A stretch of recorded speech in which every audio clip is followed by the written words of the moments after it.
este es otro estudio, este es un estudio observacional, prospectivo, donde medían las concentraciones plasmáticas de calcio y fósforo durante la primera semana de vida en pacientes prematuros y su relación con la nutrición. Entonces, en este estudio incluyeron 154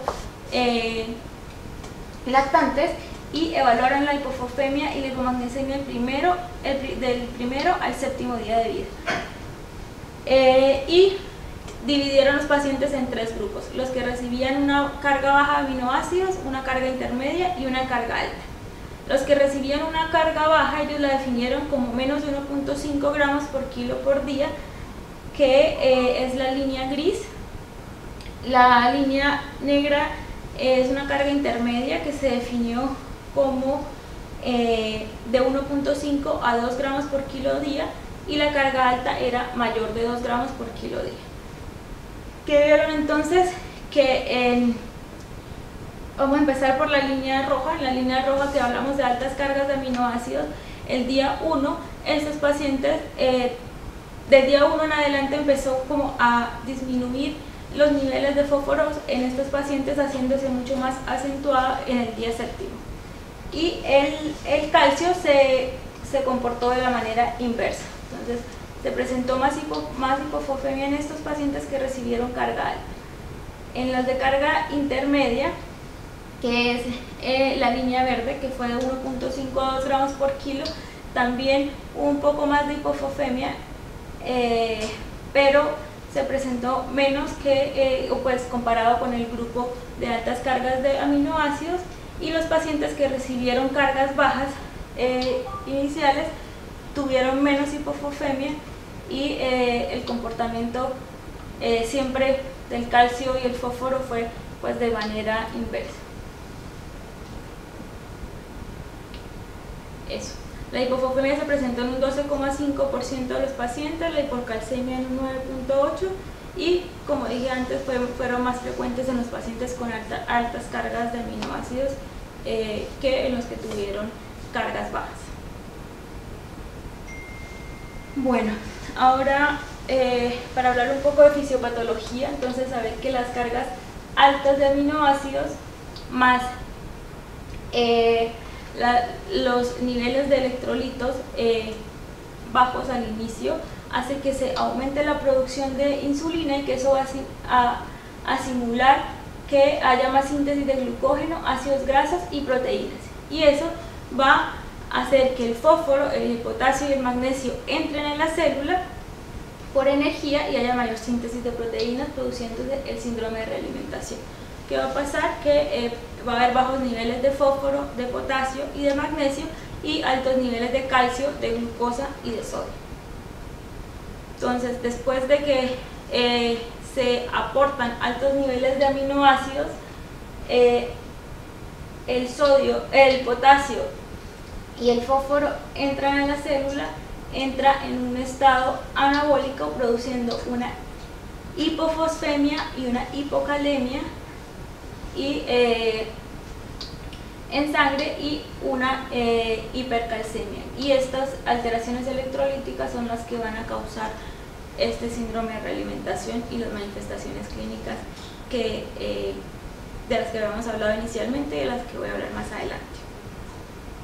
Entonces, cuando ya tenemos establecidas estas alteraciones electrolíticas, ¿qué va a pasar? Que entonces hay una depresión de ATP, hay una depresión de fosfocreatinina, como hablamos de la importancia del ATP. ¿Qué va a pasar? Que va a haber una disfunción de los fagocitos, va a haber más riesgo de que se dé sepsis en estos recién nacidos que tienen estas alteraciones. Además, va a haber hipovolemia, y va a haber, y en los pacientes con hipofosfemia severa, va a haber menos ATP, menos fosfocreatinina, mayor hipotonía, por lo que hay mayor dependencia de ventilación mecánica y mayor ventilación prolongada en este tipo de pacientes. Además de eso, la hipofosfemia severa puede causar hemorragias interventriculares y producir un estado de hipovolemia con necesidad de drogas vasoactivas, que puede haber isquemia, reducción de flujo sanguíneo cerebral y también hemorragias intraventricular. Puede producir daño en la sustancia blanca y alteración en el neurodesarrollo y aumento de la mortalidad. Entonces, por esto es que es importante el manejo y que hay que aportar la cantidad que el prematuro necesite y desde el inicio de la vida, del primer día de vida. ¿Cuáles son los síntomas importantes? Como dije anteriormente, la hipofosfemia altera todos los sistemas: cardiovascular, gastrointestinal, musculoesquelético, respiratorio, neurológico, metabólico, hematológico. Entonces es súper importante manejarla y manejarla de manera a tiempo. Cardiovascular, puede haber taquicardia, arritmia, hipotensión, puede haber falla cardíaca congestiva, edema. A nivel respiratorio, lo que hablábamos, que esta hipotonía iba a hacer que se produjera mayor dependencia de la ventilación mecánica y fallas ventilatorias, debilidad como en el diafragma, taquipneas, disneas. A nivel metabólico puede haber alcalosis metabólica, alcalosis respiratoria, acidosis metabólica también y resistencia a la insulina. A nivel hematológico puede haber anemia, que se da porque hay una debilidad, porque hay un aumento como de la rigidez un poco de la pared del glóbulo rojo, hay más tendencia a la hemólisis y por eso puede producirse anemia también. Puede haber disfunción de los leucocitos, trombocitopenias, falla renal, falla hepática también, gastrointestinal, puede haber algún tipo de malabsorción, puede haber menos tolerancia enteral en el caso de nosotros con los recién nacidos. Estas son las alteraciones específicas. Esto es del consenso del que hablaba inicialmente, que solamente describe las manifestaciones para población pediátrica y adultos, pero estas son las manifestaciones por separado de la hipofosfemia, de la hipocalemia, de la hipomagnesemia. Definen también el déficit de tiamina y la retención de sodio. El déficit de tiamina se describe mucho en síndrome de realimentación en pacientes pediátricos y adultos, pero esto no tiene ningún tipo ni de evidencia ni de estudios en pacientes recién nacidos, así que por eso para nosotros como que no aplica pues en este momento. El tratamiento, importante reconocer los pacientes en riesgo. Casi todos nuestros pacientes que ingresan a la UCI son pacientes de riesgo. Saber que la realimentación tiene que ser progresiva, que hay que iniciar fósforo de manera precoz, independientemente que nosotros tenemos la nutrición parenteral en la que el fósforo se inicie con el potasio también, porque ya hay muchos estudios descritos que antes no se iniciaba el potasio el primer día, pero se puede iniciar el potasio el primer día, así que no es una excusa como para iniciarlo. Lo ideal era que tuviéramos glicofos y que pudiéramos aumentar el aporte de fósforo sin que se precipiten las nutriciones parenterales, pero se puede iniciar en las condiciones que nosotros lo tenemos. Entonces iniciar el fósforo antes de la adultez y niños con estén antes, no prematuros, no colocar la maduración pulmonar, porque eso te aumenta y tú puedes colocar el potasio antes, pero colocarlo así el primer día recién nacido prematuro. Sí, el fósforo se puede iniciar. El potasio se puede iniciar, hay muchos estudios que ya se puede iniciar desde el primer día de vida. El paciente recién nacido va a estar en un estado oligoanúrico los primeros días de vida y la diuresis no debería como impedirnos iniciar el aporte de fósforo. Además hay algunas evidencias que dicen que el aporte del potasio, que se puede calcular el balance del potasio, que este balance puede ser positivo o es positivo cuando se aportan bajas cantidades de potasio y que no va a afectar de ninguna manera el recién nacido, o sea, la nutrición parenteral, ni que se precipite la muestra, ni que haya alteraciones electrolíticas importantes. La verdad que por el hecho de que el paciente haya recibido maduración pulmonar completa, que no se inicie el aporte de fósforo, eso no, en ninguno de los estudios que yo revisé enfatizaban en que fuera una limitación para iniciar el aporte de potasio.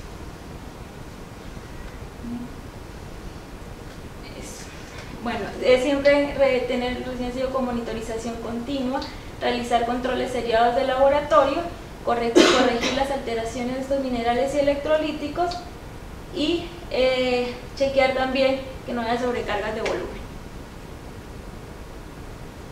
Entonces el tratamiento, la administración del fósforo desde el inicio, desde el primer día de vida con la nutrición parenteral y con más, como que no olvidar también que si se inician cargas de aminoácidos altas, con más razón hay que iniciar el fósforo de manera temprana. Esto que había puesto acá era lo mismo que habíamos hablado ahora. Se puede incorporar el fósforo, hay soluciones de fósforo o con sodio o con potasio. La de sodio nosotros no la tenemos, que es el glicofos, pero se puede iniciar desde el primer día de vida independientemente de eso. Siempre vigilar los niveles de electrolitos, vigilar chequear las cargas de aminoácidos y las calorías que se aportan por el ALPAR. Y es importante también que la nutrición parenteral y la alimentación trófica precoz ayuda a promover el catabolismo celular y el crecimiento extrauterino. Esta fue una pregunta que yo hice, bueno, pero ¿cómo sabemos cuál es el requerimiento como ideal de fósforo que le vamos a apartar en el ALPAR? Porque hay estudios que dicen, no, vamos a empezar por 30 miligramos por kilo día, o vamos a empezar con aportes un poco más altos. No hay un requerimiento ideal, en verdad. Hay una fórmula que voy a ponerla más adelante de cómo calcular cuánto es el aporte, pero nunca nos va a dar como el aporte específico y el requerimiento que se requiere diario como para que no se presente hipofosfemias. Esto es las recomendaciones del consenso de la Asociación Americana de Nutrición Parenteral. Solo en pacientes pediátricos solo la puse para recordar algunos tips, porque en realidad hay muchas cosas de las que no podemos tomar parte nosotros, porque no se tienen mucho en cuenta los pacientes prematuros, pero siempre se recomienda iniciar la nutrición con de un 40 a un 50% de la meta final, iniciar con cargas de glucosa de 4 a 6 miligramos por kilo minuto, esto siendo ajustado según pues, los niveles de glicemia del paciente. Recordar que pues, no está recomendada la restricción de fluidos ni la restricción de sodio cuando se hace este diagnóstico, tampoco restricción de proteínas, que se deben chequear los electrolitos todos. Idealmente antes de iniciar la nutrición parenteral pues deberíamos tener un control, pero pues nosotros manejamos pacientes prematuros de muy bajo peso que muchas veces pues no es posible, pero esto sería como lo ideal. Monitorizar siempre los niveles de electrolitos, también las recomendaciones cada 12 horas, pero pues obviamente esto depende y se individualiza con cada paciente. Y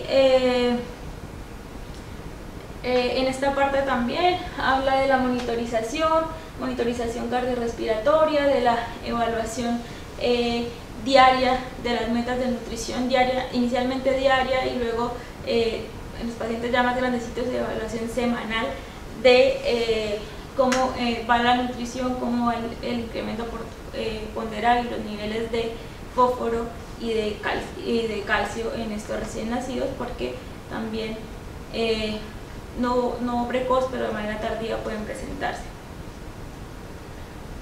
Estas sí son sugerencias de manejo en el recién nacido. Siempre medir el fósforo de manera rutinaria en los pacientes prematuros extremos, en especial en los que tienen alguna condición de las que hablamos de riesgo. Siempre debe haber una medición del segundo día, documentar la hipofosfemia si está presente, y en base a esta definir el manejo dependiendo de los valores encontrados, realizar seguimiento metabólico y el ajuste en la nutrición parenteral. Si pasa como nos pasa a nosotros, que tenemos como una cantidad de fósforo ilimitado que aportar porque se precipita la muestra, se puede aportar el fósforo de manera o sea, aparte de la parenteral, hay maneras de aportarlo endovenoso por vía central, por vía periférica, hay aportes específicos de los que voy a hablar más adelante. Y bueno, siempre que saber también que si es necesario disminuir el calcio para mejorar la relación calcio-fósforo, se puede hacer también.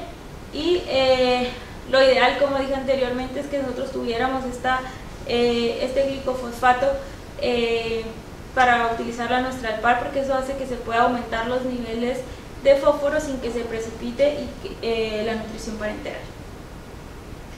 Entonces, como dije, es imposible calcular como el requerimiento ideal, pero hay una fórmula para calcular la cantidad de fósforo que es requerido en la nutrición parenteral. Entonces acá está la fórmula. Esto da una estimación basal, como dije, no una estimación final, pero sí como algo para tener en cuenta.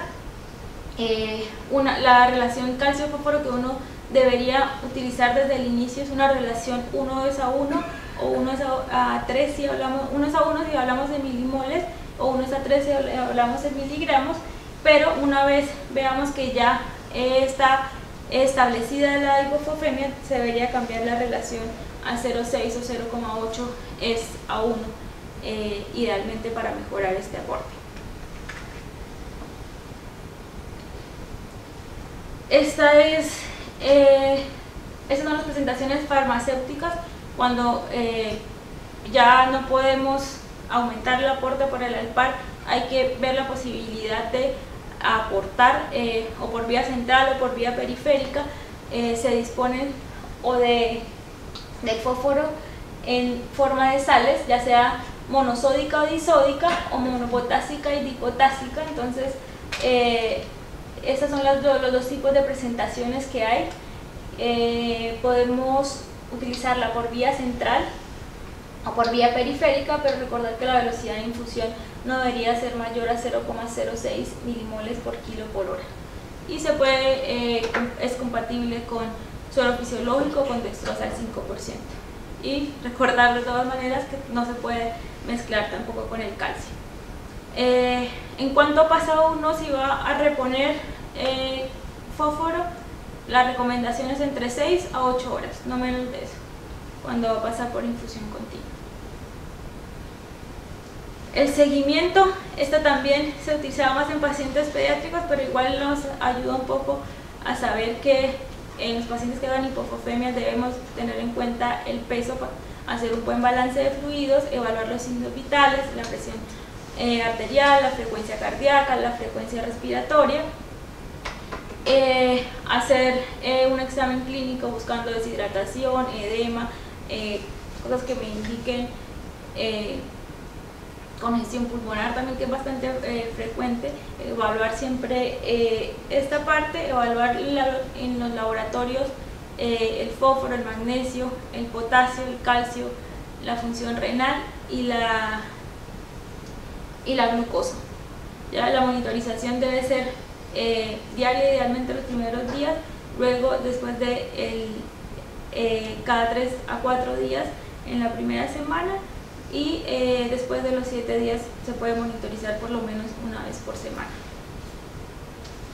En conclusión, pues es importante reconocer que existe el síndrome de realimentación, que tiene un manejo, que el manejo debe ser integral, intensivo y precoz, y que esto nos va a disminuir tanto mortalidad, ayuda a mejorar los días de ventilación mecánica, la displasia, menos sepsis en los pacientes que tienen factores de riesgo.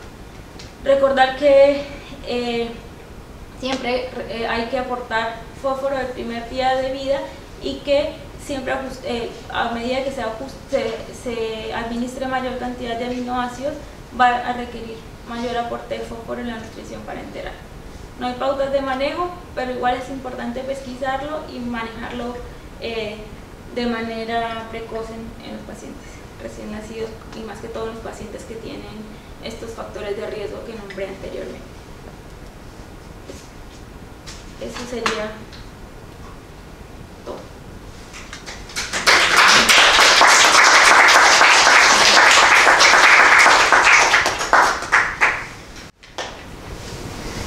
Preguntas, comentarios. Leslie, tú que deberías estar la noche. ¿Qué opinas del que se tocó de los como dice la Nati?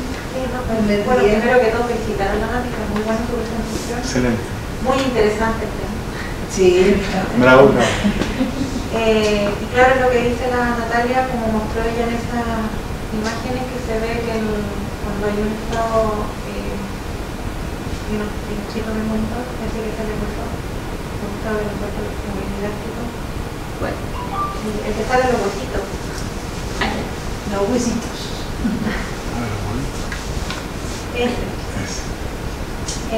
eso demuestra que efectivamente con los aportes de aminoácidos que usamos ahora más precoz y más alto aumentan los requerimientos de fósforo y de potasio. Entonces efectivamente eso de no usar potasio el primer día ya cambió con la nutrición que se hace actualmente.